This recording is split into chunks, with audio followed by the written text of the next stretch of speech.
Welcome to the Impact Multiplier CEO podcast. If you're a chief executive, or if you think like one, and you want to create exponentially greater impact, then this show is for you. My name is Richard Medcalf, founder of X Quadrant. I coach some of the most successful and impressive CEOs and executive teams on the planet and help them achieve extraordinary results. And no matter how successful you've been in the past, there's always a whole new level of impact available to you. So, if you're ready to play a bigger game than ever before, I invite you to join us and become an Impact Multiplier CEO. What do you do when your leadership team meetings are not the strategic powerhouses that you want them to be, when they're frankly a bit meh? Welcome to Season 3, Episode 7 of the Impact Multiplier CEO podcast. I'm Davina Stanley, and as usual, I'm here with Richard Medcalf to talk about the question of mediocre meetings. Hi, Richard. How are you? Hi, Dav. I'm great, thank you. Good to see you. I'm looking forward to having this discussion with you today because I know that you are actually a secret meeting slayer. So I'm going to. So what's that all about? What's that about? Tell everybody why you're a meeting slayer. Well, a lot of the work that I do revolves around helping people communicate better. And when you're thinking about the strategy behind a piece of communication, I find very often people think, oh, I've got to go and present to the leadership team because I've got to, or I've got to go and, because it's the quarterly update, it's the weekly presentation, whatever it is. And if you sit down and think about the purpose of your meeting, very often, or your communication rather, very often you realize, well, there isn't one. So you maybe just give them a piece of paper that says, here's everything's going well, here's why. Or alternatively, the other kind of meeting killing that I love getting into is when people send an email. And what happens when you're not killing the meeting is you send an email and then somebody says, can we have a chat about that? I'm not quite sure I have enough information to make a decision yet, or I'm not sure where you're coming from. So I want to ask you some questions. And then you need to go and have a meeting and explain the email. And so to be able to send something which is so mundane, so everyday, that nails it, that you get a fast response, that someone says, yes, let's do it, and you don't have to have a meeting, I think that's fantastic. So two kinds of sort of shifting the dial on it, but I certainly take great pride in improving people's productivity by getting rid of meetings, unnecessary meetings, not all meetings. Yeah, fantastic. Because I see a lot of meetings. Leaders sit through a lot of meetings, right? And bizarrely,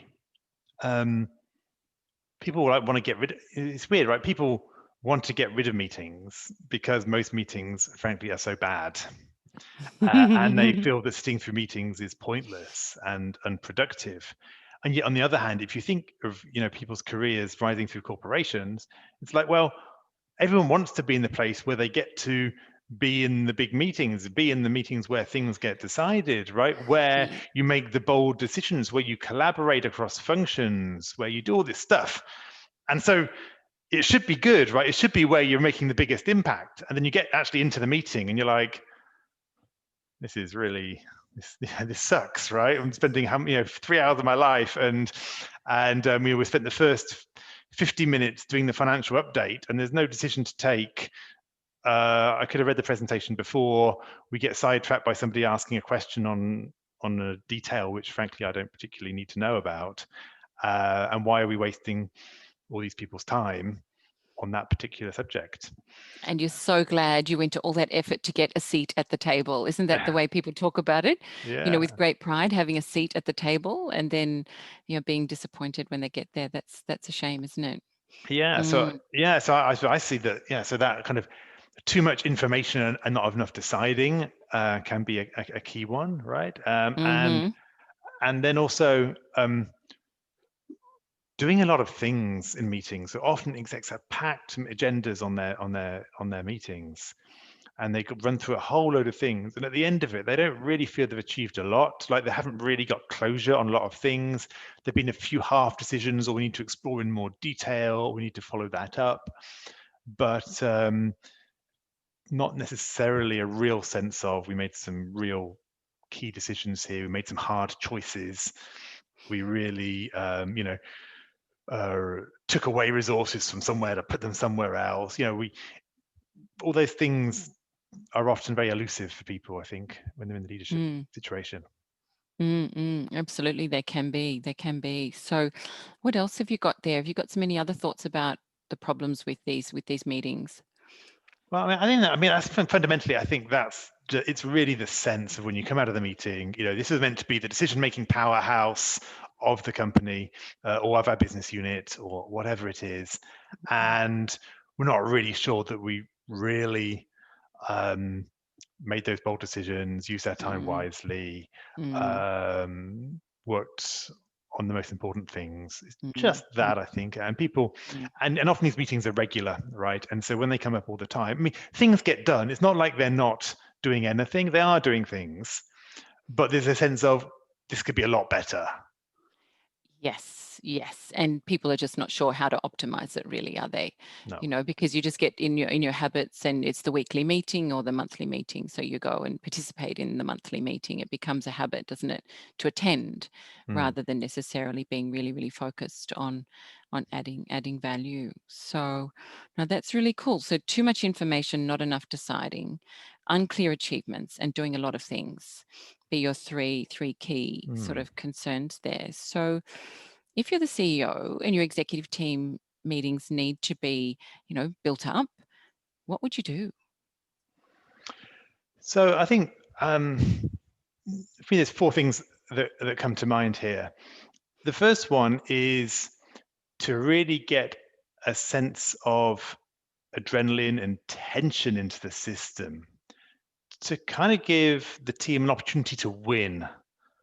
And the way I do this often is to say, let's set ourselves really a quarterly uh, strategic project. So I like to divide things into operations, which is just the whirlwind of stuff that's going to happen, like it or not. You're going to have to deal with that. And then there's this other area of strategic projects. And for me, strategic projects are things that it's not just a big deal. That's not, for me, a strategic project. A big deal, is actually operations, right? It's a big thing. You're going to have to work on it. For me, it's about what's the new capability that we want to build. What's the key risk that we want to take out of the business? Mm, What's the transformation that we are trying to create that's going to make operations so much more easy next quarter? And so those are the things that are not going to happen unless you do it. Unless you as an executive team put your attention and focus on driving that. And so often meetings just get into operational updates and minor incremental changes. But I would say set yourself, a challenging but achievable goal for the next 90 days and then track it in every meeting that you have, or you have more meetings, right? To say, like, what do we do to absolutely nail our objective? It might be something like, we need to absolutely, launch our new business, launch our new product line, or enter a new market. Or it might be, we need to just seriously upgrade our customer relationship management system, right? Or we need to really focus on creating a new mindset in the business, and we really need to, like, this for the next quarter, let's really focus on doing that. And often normally we have like 100 strategic projects, and none of them actually get finished fast. But I'd say, like, really focus on one thing or one or two things max that you can really win on, because that gets everyone in the game. Oh, we're suddenly now we've got a game to play. We're in meeting 3 of 12. How far are we on this particular project? And this is not. It might feel gimmicky. It's not. It's actually saying we've got a finish line. We got to get over the finish line for something that's actually going to be adding value into the business very tangibly in the next quarter. no, I love that. So changing the things you're working on together and the things you're naturally discussing by extension of that, rather than just focusing on operations and governance. I can imagine that shifting the energy and the enthusiasm and the deadline, right? Giving them a deadline, Yeah. basically, something to work against. No, Yeah. that's great. So getting the meetings managed. How do we do that? The process of the meetings, perhaps. Yeah, exactly. So if the first one is really about the energy and setting some goals that are kind of short enough term to kind of get people engaged in a fresh way. The second one's a bit more about blocking and tackling, right? It's actually, are we managing our meetings effectively? Most execs don't want to spend their time preparing and managing meetings, especially if their colleagues aren't doing the same, right? It's kind of a prisoner's dilemma. It's like nobody else is preparing. Why the hell should I prepare? I'm just going to spend more, right? Um, That's a race to the bottom, if ever there was one. yeah, but I see it so often that Yeah. and often it might be just because the meetings are full of the execs and there isn't somebody who's really focused there on the Mm, structure and the admin of that, and nobody wants to spend their time doing the admin for everybody else, right? So it's preparation, it's follow-up, it's tracking actions, right? So do we actually go, last time we made these decisions, this is the progress, what do we, following up on them, what happened since the last meeting, was our last meeting even useful? In the preparation, what's our agenda like, right? Do we have the data? Do we have the information needed so we can actually have a productive conversation on these topics? Often people have not had the discussion and have really bought in as a team around that. Now that's a separate discussion, how you actually create that shift in the habit. I probably can't get it into the details today. Normally when I'm coaching a team, we'll really work that through to say, is this something you really want to do? What's the cost? Let's count the cost of this. Where are you going to find the time? Is it truly important? Perhaps you don't need to prepare. What would that look like? And really get them to kind of get to the bottom of that. But I think mm, mm, having a thorough management of that process to really treat it as a significant event, mm, which it mm. is important.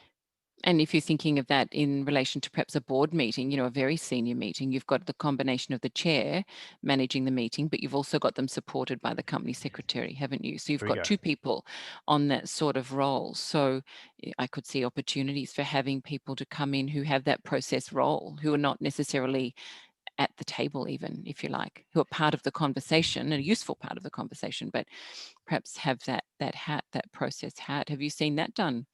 Yeah, one of my clients, an executive team, a very successful company, but we went away. I did a 2-day retreat with them, and I think they were so impressed at how productive they'd been with me actively facilitating, prodding them, challenging them. Mm, That one of mm. their action items was actually, we need to have a chief of staff to actually Hmm. help implement some of these ideas in our weekly meetings or our monthly meetings, right? To do exactly what you just said. Yeah, to do the Yeah. admin, and well, not the admin, but to create the environment in which Mm, these discussions can most productively take place. absolutely. No, I see, I do quite a bit of work in helping boards communicate. I'm not in the room, but just helping prepare the papers, and I collaborate with a board advisory specialist for that. And she talks quite a lot about those dynamics and the evaluation of those particular meetings. And I gather there's quite a bit you can do to really Mm, improve the dynamic and make sure that, the conversation is just so much more valuable, so much more well managed. mm. And filtering business by, importance isn't material, I guess, is part of that. But you've got some other things there that I think you wanted to add. Yeah, so point number 3 would really be around the agenda itself. It's critical, right? Generally, you need to probably take half the items off so that you have time to actually fully bottom out the ones the most important priorities. Mm, Don't feel mm, you need to please everybody by having their stuff on the agenda. As you said, you can do things differently. You can do it by email, as long as somebody's actually written a decent memo that has the right mm, information. But mm, what I would say is the single most important thing for an agenda is a clear finish line on every single item. So finish line is, how do we know that we're done? mhm, So let's take a classic item, financial review. Okay, well, how do we know we're done? Like, what exactly, is there a decision to take? Um, yeah, and if it's just update the team on, which often it is, update the team on, like really think, okay, hang on, if it's just an update, can't we send out an email with the points? And then the finish line could be respond to any questions raised by my email. It's a small change, but suddenly you're not sitting there presenting, 10 slides of financial data and getting people to read it. But actually, okay, you all received the email. Any questions? Dum dum dum. Finished. Or it might be financial review. The finish line is decide the one, the most significant measure to take in response to our increasing customer churn that we've observed, right? So you focus the discussion in on this is what we'd like to get out of this session. And once you're there, you're there. And if there's another topic that comes up, you can park it, do it next time, take it offline. But people often don't know. The only time we know we've finished the discussion is because we've run out of time and we really need to be getting on normally. That's a terrible way to run a meeting, right? You want people to know, like a sports match, like a rugby match, how do we know that we've actually got the ball over the try line and we've kind of scored? How do we know we've Scored a actually goal. done, right?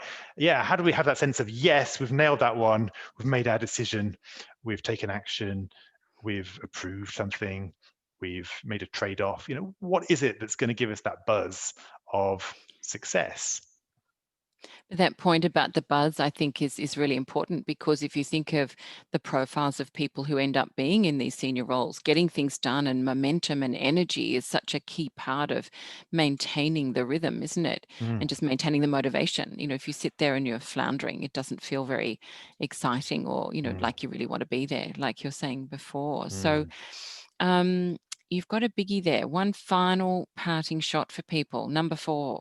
Yeah, this really for me is almost a structural consideration that a lot of people don't do. Most teams seem to have what I call just a meeting muddle. It's just a whole hodgepodge of tactical coordination. Like, we need our teams to work better together. We need to sort out this issue. Kind of operational problem solving, which is, some number is down, right? Sales are down, or we've got an issue with our IT system, or whatever it is, right? And some operational problem solving. And then there's some strategic decision making. Let's talk, we really need to talk about, why we've, the lack of innovation in the company, or whatever it is. Or some of it is like more of the organizational level. What do we want to be taking this business? Or is it really important to be focusing on, or what kind of company do we want to be in the future? Or very, very kind of broader questions. And the point is, the rhythms and the energies needed for these and the time is very different.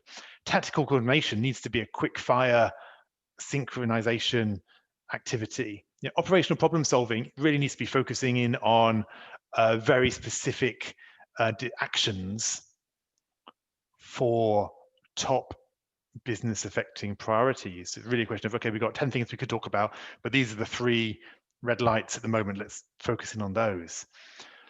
But so those 2 are more quick fire. I mean, the tactical coordination is very quick fire, and almost need to do it almost daily, right? Is quickly synchronizing between organizations, making sure things are happening, taking any roadblocks out the way.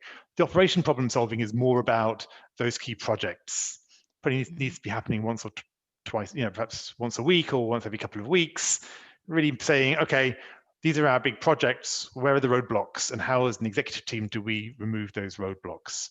So again, it's pretty focused, doesn't need to take a lot of time, and it's going to be fairly high energy and can do action focused. But then when you start to get to these other areas, the more the strategic decision making, the more the longer term reflections about the organization, it's a very different rhythm. In strategic decision making, you might need 3 hours to bottom out just one topic, to really think it through and come up with a real sensible proposal. And normally you've got like 10 minutes or half an hour in a meeting, and you're never going to really get to the stage where you can make a decision. You've got a considered choice. You've got something for the board. In fact, you just end up with people pontificating on things that you could do, without the work happening. So those things need to generally be carved out, and not for the whole team, but we'll say we need to have, look, here is an issue. We need to be deciding whether it's really sensible for us to be entering this market given the change in economy. And 3 people go away, work on it, and come back with a considered proposal with a couple of options and a recommendation on the desk. And so the point here is that you need to be separating out these different sorts of discussions for different timescales. Leave the organizational reflections for your quarterly offsite.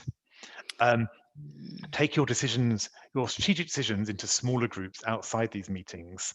And then the actual meetings themselves can then be focused in on a smaller set of more closely related issues.